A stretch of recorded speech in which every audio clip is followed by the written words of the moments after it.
तो hello everyone, NTPC के exam की बात करें तो सिर्फ 15 से 20 दिन बचे हुए हैं और आखिरी के इन 15 दिनों के अंदर अंदर हम कोशिश करेंगे कि पूरी की पूरी जीके को यहाँ पर ख़त्म करें। और ये काफ़ी ज़्यादा इम्पोर्टेंट क्वेश्चंस हम लेके आ रहे हैं यहाँ पर। ये जो सीरीज़ है काफ़ी ज़्यादा हेल्प करेगी आपको और यहाँ से आप 30+ नंबर लाने का टारगेट कर सकते हो। तो चलिए शुरू करते हैं। क्वेश्चन नंबर 1, कांग्रेस के किस अधिवेशन में स्वराज प्राप्ति का आह्वान किया गया था? इसका आंसर रहेगा 1906 में। और फिलहाल हम बंगाल विभाजन की बात करें, 16 अक्टूबर 1905 को बंगाल विभाजन हुआ था। इसके कारण की बात करें तो प्रशासनिक कारण था और इसको 2 भागों में विभाजित किया गया था, पश्चिम बंगाल और पूर्वी बंगाल। और पश्चिम बंगाल की बात करें तो इसमें हिंदू बहुलता थी और पूर्वी बंगाल में मुस्लिम बहुलता थी। और मुस्लिम लीग की बात करें तो 1906 में इसकी स्थापना हुई थी। ढाका में इसके हेडक्वार्टर था। नवाब सलीमुल्लाह और आगा खां के द्वारा इसकी स्थापना की गई थी। 1905 में बनारस अधिवेशन हुआ था जिसकी अध्यक्षता की बात करें गोपाल कृष्ण गोखले ने की थी। 1911 में दिल्ली दरबार लगाया गया था जॉर्ज पंचम के सम्मान में और इसमें वायसराय हार्डिंग द्वितीय था। और राजधानी बात करें तो कलकत्ता से दिल्ली इसको ट्रांसफ़र किया गया था 1911 में ही। और जॉर्ज पंचम ने बंगाल विभाजन को रद्द किया था। 1955 में बंगाल विभाजन विरोधी आंदोलन चलाया गया था जिसमें मुस्लिम लीग ने भागीदारी नहीं ली थी और इस समय राखी बांधी थी इनको। और लखनऊ अधिवेशन 1916 की बात करें तो ये हुआ था। गरम दल नरम दल एक हुए थे इस अधिवेशन में और यहीं पर ही लखनऊ समझौता हुआ था कांग्रेस और मुस्लिम लीग के मध्य। और 1905 में ही हमें याद रखना है सर्वेंट इंडिया ऑफ सोसाइटी की स्थापना गोपाल कृष्ण गोखले ने की थी। कलकत्ता अधिवेशन 1906 में हुआ था और इसके अध्यक्ष दादा भाई नेहरू थे। इस अधिवेशन में 4 प्रस्ताव पारित किए गए थे: स्वराज, बहिष्कार, स्वदेशी और राष्ट्रीय शिक्षा। इसी के अंतर्गत ही स्वदेशी east navigation company VO Chidambaram ने तमिलनाडु में समय शुरू की थी। बंगाल विभाजन के समय की बात करें तो अमर सोनार बांग्ला रविंद्रनाथ टैगोर ने इसको लिखा था। और अभिनव नाथ टैगोर की बात करें तो इन्होंने भारत माता का चित्र बनाया था इसी समय। और दादा भाई नेहरू की बात करें तो इन्होंने ईस्ट इंडिया कंपनी एसोसिएशन 1866 में इसकी स्थापना की थी। राष्ट्रीय आय के बारे में सबसे पहले इन्होंने ही बताया था।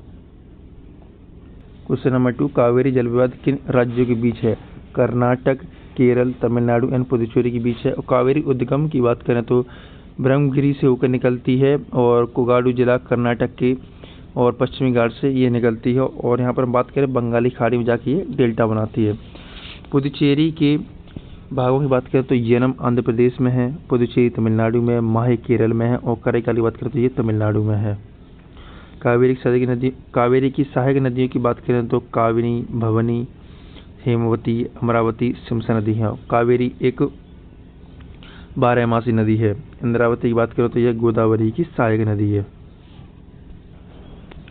क्वेश्चन नंबर 3, चूना पानी का रासायनिक सूत्र क्या है? CaOH का होल टू इसका रासायनिक सूत्र है। और CaO+H2O की रासायनिक क्रिया से CaOH का होल टू बनता है। इसे स्लेक लाइम बोलते हैं, वाइट वॉशिंग वॉल्स भी बोलते हैं, इसके लिए यूज़ किया जाता है। और CaO को बुझा हुआ चूना कहा जाता है। CaOH2 का होल टू प्लस CO2 की रासायनिक अभिक्रिया के द्वारा CaCO3 बनता है जिसे कि संगमरमर चौक चूना पत्थर कहते हैं। और वायुमंडल में बात करें तो नाइट्रोजन 78% और ऑक्सीजन 21%, ऑर्गन गैस की बात करें तो 0.9% और कार्बन डाइऑक्साइड की बात करें तो 0.036% पाई जाती है। CaSO4 और .H2O की बात करें तो जिप्सम का रासायनिक सूत्र है। जब इसको 373 केल्विन पर गर्म किया जाता है तो CaSO4 .1/2H2O यानी कि प्लास्टर ऑफ पेरिस में मिलता है। क्वेश्चन नंबर 4, कौन सा कोशिकांग प्रोटीन और लिपिड के परिवहन, संशोधन और पैकेजिंग के लिए जिम्मेदार है? गोल्जी काय है। इसे कोशिका का डाकघर कहा जाता है। कोशिका झिल्ली की बात करें तो प्रोटीन प्लस लिपिड से बनी होती है और प्रोटीन्स में 50% और लिपिड भी 50% होती है और यह अर्धपारगम्य झिल्ली होती है। कोशिका भित्ति की बात करें तो यह पादप में सेल्यूलोज की बनी होती है, बैक्टीरिया में पेप्टिन की बनी होती है और कवक में काइटिन की बनी होती है। माइटोकॉन्ड्रिया की बात करें तो कोशिका का ऊर्जा कहा जाता है और इसमें ATP के रूप में ऊर्जा बनती है। और माइटोकॉन्ड्रिया आकार की बात करते हैं सॉसेज आकार की होती है। और अंतःप्रदेश जालिका की बात करते हैं यह परिवहन का कार्य करती है। ये 2 प्रकार की होती है, खुरदरी और चिकनी। चिकनी बात करते हैं वसा एंड लिपिड्स का कार्य करती है और डिटॉक्सिफिकेशन में यह कार्य करती है। राइबोसोम की बात करें इसकी खोज जॉर्ज E. पैलेट ने की थी और यह प्रोटीन बनाता है। और यहाँ पर पेरोक्सिसोम की बात करते हैं, वसी अम्ल को तोड़ता है, ऑक्सीडेटिव क्रिस्टल बनाता है और ये भी डिटॉक्सिफिकेशन में कार्य करता है। यानी डिटॉक्सिफिकेशन में मीन्स बात करें तो हम शरीर के अंदर के जो विकार हैं उनको खत्म करता है। रिक्तिका की बात करें तो कोशिका को कठोरता और दृढ़ता प्रदान करता है। पादपों में यह कोशिकांग के द्रव्यमान का 50 से 90% होती है और पादपों में स्थायी होता है। जंतुओं में बात करें तो ये क्षणिक होता है, ये मैं याद रखना है। क्वेश्चन नंबर 6, लोकसभा और राज्यसभा की संयुक्त बैठक की अध्यक्षता कौन करता है? लोकसभा का अध्यक्ष करता है। संयुक्त बैठक की बात करें तो अनुच्छेद 108 में इसका वर्णन है। और जब लोकसभा का अध्यक्ष अनुपस्थित होता है तब लोकसभा का उपाध्यक्ष इसकी अध्यक्षता करेगा। जब ये अनुपस्थित होगा तब राज्यसभा का उपाध्यक्ष इसकी अध्यक्षता करेगा। साधारण विधेयक की बात करें तो अनुच्छेद 107 में इसका अनुच्छेद दिया गया, इसका वर्णन दिया गया है। और सबसे पहले यह विधेयक लोकसभा में जाएगा, फिर राज्यसभा में जाएगा, फिर उसके बाद राष्ट्रपति के पास जाएगा। और इस विधेयक की बात करें तो 6 महीने के लिए अधिकतम इसको रोका जा सकता है। संयुक्त बैठक की बात करें तो ऑस्ट्रेलिया से ग्रहण है और संयुक्त बैठक साधारण बहुमत से पास करता है। क्वेश्चन नंबर 7, रॉबर्ट हुक ने क्या खोजा था? कोशिका की खोज की थी। 1665 में मृत कोशिका की खोज कॉर्क में रॉबर्ट हुक ने की थी। 1674 की बात करें तो जीवित कोशिका की खोज एंटनी वॉन लीeuwenhoek ने की थी तालाब के पानी में। कोशिका सिद्धांत की बात करें तो शिल्डन एंड सोवन ने दिया था 1838 में। इसमें इन्होंने कहा था कि सभी पौधे और जानवर कोशिका से बने होते हैं।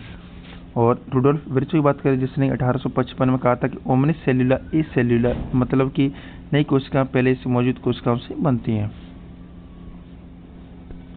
क्वेश्चन नंबर 8, किस रक्त समूह वाले लोग सार्वभौमिक प्राप्तकर्ता होते हैं? ए बी पॉजिटिव वाले लोग होते हैं और ए एंड बी दोनों एंटीजन होते हैं, कोई भी एंटीबॉडी नहीं बनाते हैं। और इस रक्त समूह की खोज की बात करें तो कार्ल लैंडस्टीनर ने की थी। और ओ नेगेटिव जो होते हैं जो सर्वग्राही होते हैं। क्वेश्चन नंबर 9, किस राज्य के शासक के निर्वासन को जीवन शरीर से चला गया था कहा गया था? अवध के शासक कहा गया था। और यहाँ पर हम बात करें तो 1856 नवाब वर्जित अली खान इसके शासक थे और इन पर कुशासन का आरोप लगाया था डलहौजी ने। और डलहौजी ने 1851 अवध को एक चेरी के रूप में वर्णित किया गया था जो एक दिन हमारे मुंह में गिरेगी, ये कहा था। सहायक संधि की बात करें तो 1798 में वेलेजरी लेके आया था। इसके अंतर्गत सबसे पहले हैदराबाद के निज़ाम को अपने अंदर मिलाया, फिर 1799 में मैसूर को अपने अंदर मिलाया और 1801 में अवध को इसने अपने अंदर मिलाया था। हड़प नीति की बात करें तो 1848 में डलहौजी लेके आया था। इसके अंतर्गत 1848 में सतारा को अपने अंदर मिलाया, संबलपुर को 1849 में, जैतपुर को 1849 में, उदयपुर को 1852 में, झांसी और नागपुर को 1854 में इन्होंने अपने अंतर्गत मिलाया था। कांग्रेस की पहले अधिवेशन की बात करें तो बम्बई अधिवेशन हुआ था गोकुल तेजपाल संस्कृत विद्यालय में और इसके अध्यक्ष WC बनर्जी थे जिसमें कुल 72 लोग थे। और सेकंड अधिवेशन की बात करें तो कलकत्ता अधिवेशन होता है 1886 में जिसमें कि दादा भाई नेहरू जी अध्यक्ष थे। और थर्ड अधिवेशन की बात करें तो ये मद्रास अधिवेशन था, बदरुद्दीन तैयब जी जो कि पहले मुस्लिम अध्यक्ष थे कांग्रेस के। और फोर्थ की बात करें तो इलाहाबाद अधिवेशन हुआ था 1888 में और जॉर्ज विलियनी पहले अंग्रेज इसके अध्यक्ष थे। 1917 के कलकत्ता अधिवेशन की बात करें तो एनी बसेंट इसके अध्यक्ष थी जो कि पहली महिला अध्यक्ष थी। और 1925 की बात करें तो कानपुर अधिवेशन हुआ था जिसमें सरोजिनी नायडू इसमें अध्यक्ष थी जो कि पहली भारतीय महिला अध्यक्ष थी। और यहाँ पर हमें याद रखना ये पहली भारतीय राज्यपाल भी थी जो कि महिला राज्यपाल थी यूपी की। और इनको भारतीय कोकिला यानी कि नाइट एंजल ऑफ इंडिया भी कहा जाता है। क्वेश्चन नंबर 10, तंबाकू रॉकेट प्रक्षेपण के लिए आदर्श स्थल क्यों चुना गया? इवेक्टोरियल इलेक्ट्रोजेट खर्च को चुना गया था। तुम्बाक केरल में स्थित है। 1924 में बेलगांव अधिवेशन हुआ था जिसमें कि महात्मा गांधी ने इसकी अध्यक्षता की थी। क्वेश्चन नंबर 11, कौन सा एक वेब ब्राउजर नहीं है? फेसबुक एक वेब ब्राउजर नहीं है। Firefox, Google, Safari, Chrome, Opera mini, Edge ये सभी वेब ब्राउजर हैं। सेफ्टी वॉल्व सिद्धांत की बात करें तो लाला लाजपत राय ने दिया था। तर्क चालक सिद्धांत की बात करें गोपाल कृष्ण गोखले ने इसको दिया था। भारतीय राष्ट्रीय कांग्रेस का गठन किसने किया था? A.O. ह्यूम ने किया था जो कि पक्षी विज्ञानी थे। 1885 में इसकी स्थापना हुई थी। वायसराय की बात करें तो डफरिन था जिसने ये कहा था कि कांग्रेस राज्यविद्रोह का कारखाना है। क्वेश्चन नंबर 13, भारतीय संविधान में स्वतंत्रता, समानता और बंधुत्व की अवधारणा किस देश से ली गई थी? फ्रांस से इसको लिया गया था। भारतीय संविधान की बात करें तो अर्धसंघीय इसको केसी वेयर ने कहा था। सहकारी संघवाद ग्रेनविल ऑस्टिन ने इसको कहा था। सौदेबाजी का संघवाद मॉरिस जोन्स ने इसको कहा था। संयुक्त बैठक की बात करें धन विधेयक और संविधान संशोधन बिल के लिए इसको नहीं बिठाया जाता है। अनुच्छेद 80 की बात करें तो इसमें राज्यसभा का वर्णन है। इसकी लगभग 250 सीट अधिकतम होती हैं, जिसमें कि 12 मनोनीत और 238 चयनित होती हैं। मनोनीत की बात करें तो कला, साहित्य, विज्ञान और समाज सेवा मनोनीत होती हैं। भारत शासन अधिनियम 1935 से आपातकालीन उपबंध, सर्वोच्च न्यायालय और न्यायपालिका का ढांचा, लोक सेवा आयोग, राज्यपाल का पद और कार्यालय, संघीय व्यवस्था, शक्तियों के वितरण की 3 सूचियां दी गई थीं। अमेरिका के संविधान से बात करें तो मौलिक अधिकार प्रस्तावना, न्यायपालिका की स्वतंत्रता एवं सर्वोच्चता, सर्वोच्च, उच्च और उच्च न्यायालय के न्यायाधीशों को हटाना, उपराष्ट्रपति के पद, राष्ट्रपति पर महाभियोग, राज्याध्यक्ष का चुनाव, न्यायिक पुनरीक्षीकरण और पुनरावलोकन और संविधान की सर्वोच्चता, शक्तियों का बंटवारा विधायिका, कार्यपालिका और न्यायपालिका के अंतर्गत। ये सभी अमेरिका से लिए गए हैं। और याद रखना है कि वित्तीय आपातकाल भी अमेरिका से लिया गया है। रूस से बात करें तो मूल कर्तव्य पंचवर्षीय योजना, सामाजिक, आर्थिक और राजनीतिक न्याय से लिया गया है। और दक्षिण अफ्रीका की बात करें तो राज्यसभा के सदस्यों का निर्वाचन, संविधान में संशोधन प्रक्रिया भी यहाँ से ली गई है।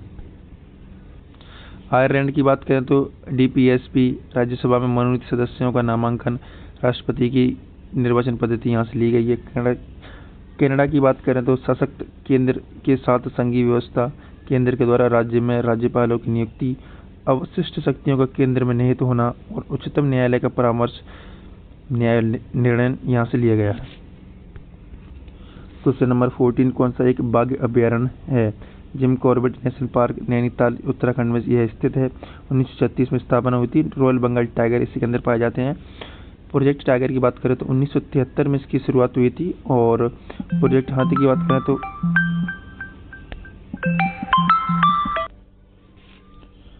यहाँ पर बात करें प्रोजेक्ट हाथी की तो 1992 में इसकी शुरुआत हुई थी। और सिमलीपाल टाइगर रिजर्व की बात करें तो उड़ीसा में स्थित है, जो कि पहली मेलानिस्टिक टाइगर रिजर्व सफारी यहाँ पर स्थापित की गई है। और सबसे बड़ी की बात करें तो नागार्जुन श्रीशैलम टाइगर रिजर्व है, जो कि आंध्र प्रदेश और तेलंगाना के बॉर्डर पर स्थित है। पेंच टाइगर रिजर्व की बात करें जो कि मध्य प्रदेश और महाराष्ट्र के बॉर्डर पर इसको स्थापित किया गया है, जो कि पहली नाइट सेंचुरी यहाँ पर ओपन हुई है। क्वेश्चन नंबर 15, किस प्रकार का प्रकाश टेलीविजन रिमोट से उसके द्वारा नियंत्रित डिवाइस का एक सिग्नल ले जाता है?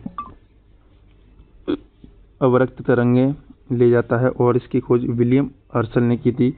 एक्सरे खोज की बात करें तो WC रोंटिजन ने की थी। पराबैंगनी किरणों की बात करें तो विलियम रटन ने इसकी खोज की थी। वही हम बात करें ये जो तरंग दैर्ध्य हैं, जहाँ पर घटती तरंगें और बढ़ती आवृत्ति होती है, जो कि इसका क्रम की बात करें radio, microwave, infrared, visible light, ultraviolet, x ray और गामा रेज हैं। तरंग दैर्ध्य की SI मात्रक की बात करें तो मीटर है। और आवृत्ति की बात करें तो SI मात्रक इसका हर्ट्ज है। क्वेश्चन नंबर 16, GST किस प्रकार का कर है? यह एक अप्रत्यक्ष कर है। कर की बात करें दो प्रकार के होते हैं, एक प्रत्यक्ष कर और एक अप्रत्यक्ष कर। प्रत्यक्ष कर की बात करें तो यह आरोही कराधान होता है। अप्रत्यक्ष कर की बात करें तो यह आनुपातिक कराधान होता है।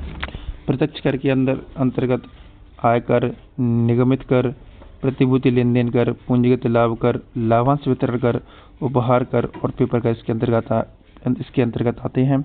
और ये दोनों आयकर होते हैं। और अप्रत्यक्ष कर की बात करें तो GST, सीमा शुल्क, उत्पाद शुल्क, सेवा कर और VAT इसके अंतर्गत आते हैं। GST की बात करें तो 1 जुलाई 2017 को 101वें संशोधन के तहत इसको लागू किया गया था। और GST काउंसिल की बात करें तो अनुच्छेद 279A में इसका वर्णन है। क्वेश्चन नंबर 17, कौन सी नदी अंडमान एंड निकोबार द्वीप समूह में बहती है? कलपोंग नदी बहती है। पेरियार की बात करें केरल में बहती है। और पेन्नर की बात करें तो आंध्र प्रदेश के अंदर बहती है।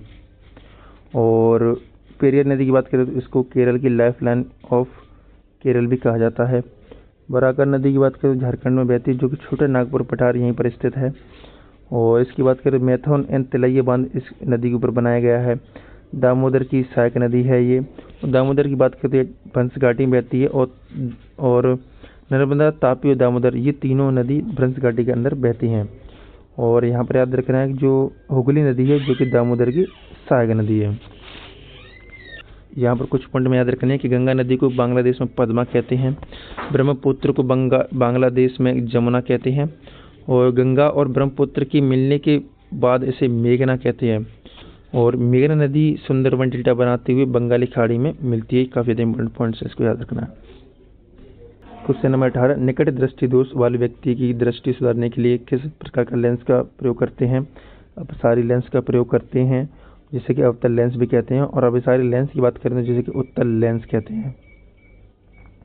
और ये दूरदृष्टि दोष के लिए यूज किया जाता है। दक्षिण अमेरिका का सबसे बड़ा देश कौन सा है? ब्राज़ील है, जो कि 5 बार फीफा वर्ल्ड कप जीता, याद रखना है। और सबसे ऊंचा माउंट चोटी जो ज्वालामुखी कहाँ पर स्थित है? ओजस डेल सेलेडो है, जो कि चिली और अर्जेंटीना के बॉर्डर पर स्थित है। सबसे लंबी पर्वत श्रृंखला की बात करें तो एंडीज पर्वत श्रृंखला है। 2 स्थल रुद्र देश की बात करें तो बोलिविया एंड परुग्वे हैं। सबसे ऊंची चोटी की बात करें तो माउंट एकागुआ है। और सबसे सूखा रेगिस्तान की बात करें तो आताकामा रेगिस्तान है। और यह सभी दक्षिण अमेरिका के अंदर हैं। क्वेश्चन नंबर 20, जातक कथाएं किस धर्म से संबंधित हैं? बौद्ध धर्म से संबंधित हैं। त्रिपिटक की बात करें अभिधम्म पिटक पाली भाषा में लिखी गई है। सूत्र पिटक की बात करें धर्मोपदेश के अंतर्गत दिए गए हैं। विनय पिटक की बात करें इसमें नियमों का वर्णन किया गया है। पहले हमारे संविधान में कुल 6 शास्त्रीय भाषाएं थी, अब 9 कर दी गई हैं, जिसमें कि पाली, प्राकृतक और फारसी भाषाएं इसके अंदर ऐड की गई हैं। कैबिनेट मिशन कब आया था? 1946 में यह आया था। और यहाँ पर बात करें क्वेश्चन नंबर 22 की, इब्न बतूता एक प्रसिद्ध यात्री था, किस देश की मूल निवासी थे? ये मोरक्को का था। इसने की रेला पुस्तक लिखी थी और ये मोहम्मद बिन तुगलक के समय आया था। निकोलो डी कोंटी की बात करें जो कि इटली का जो कि यात्री था, जो कि देवराय प्रथम के समय आया था। फर्नांड नून्स की बात करें जो कि पुर्तगाली यात्री था, अच्युत देवराय के समय आया था। अब्दुल रज्जाक की बात करें देवराय द्वितीय के समय आया था। और Domingo Paes and Duarte Barbosa की बात करें जो कि पुर्तगाली यात्री थे, जो कि कृष्ण देवराय के समय आए थे। क्वेश्चन नंबर 23 की बात करें, भारत में सांप्रदायिक निर्वाचन प्रणाली किस अधिनियम द्वारा पहली बार शुरू की गई थी? पार्लियामेंट सुधार अधिनियम 1909 के तहत इसको शुरुआत किया गया था, जिसमें प्रत्येक निर्वाचन मुस्लिमों के लिए लेकर आए थे। और इसमें वायसराय मिंटो और सचिव मार्ले था। भारत शासन अधिनियम 1919 की बात करें तो प्रत्येक निर्वाचन बढ़ाया गया था, जिसमें कि आंग्ल भारतीय और ईसाइयों के लिए भी लेकर आए थे। और इस समय सचिव मॉन्टेग्यू और जेम्स फोर्ड की बात करें तो ये वायसरॉय था। मिंटो की बात करें तो इसको भारत में सांप्रदायिकता का जनक कहा जाता है। क्वेश्चन नंबर 24, ESCII अंग्रेजी वर्णों को संख्या के रूप में दर्शाने का एक कोड है, इसका पूर्ण रूप क्या है? American standard code for information interchange है। क्वेश्चन नंबर 25, कौन सी नदी अरब सागर में गिरती है? तापी नदी गिरती है। और यहाँ पर नर्मदा की बात करूँ तो अमरकंटक से ये निकलती है और अरब सागर के अंदर गिरती है। और यहाँ पर मैं बात करूँ तापी नदी की जो कि बैतूल से निकलती है, ये भी अरब सागर के अंदर गिरती है। और यहाँ पर बात करें महानदी की, जो कि सेवा पहाड़ी से निकलती है और इसी के ऊपर हीराकुंड बांध बना है उड़ीसा के अंदर, जो कि बंगाली खाड़ी में गिरती है। और ये नदियाँ जो गिरती हैं यहाँ पर जो कि डेल्टा बनाती हैं। गोदावरी की बात करें तो ये त्र्यंबकेश्वर से निकलती है और BOB में गिरती है। कृष्णा की बात करें तो ये महाबलेश्वर से निकलती है और BOB यानी वेस्ट बंगाल बे ऑफ बंगाल में गिरती है। कावेरी की बात करें तो ये भी BOB में गिरती है।